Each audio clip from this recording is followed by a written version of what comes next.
Kung dati kang nagbebenta ng kung ano-anong produkto, affiliate ka kay TikTok, nagbebenta ka sa e-commerce, why not isabay mo ang pagbebenta ng real estate property?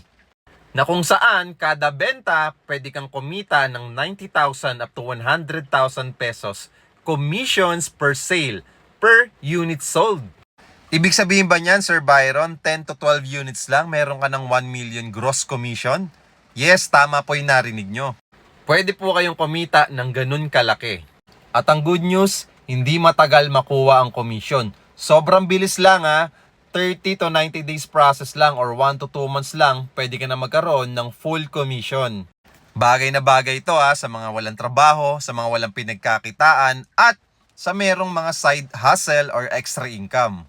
Nagbebenta ka na lang din, bakit hindi mo pa isabay yung pagbebenta ng real estate property tulad ng condo na ino-offer ko?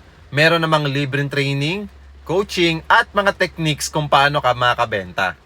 So kung excited ka ng kumita ng 90,000 up to 100,000 pesos commission per sale or 1 million pesos gross commission on the starting, okay? Follow me and message me.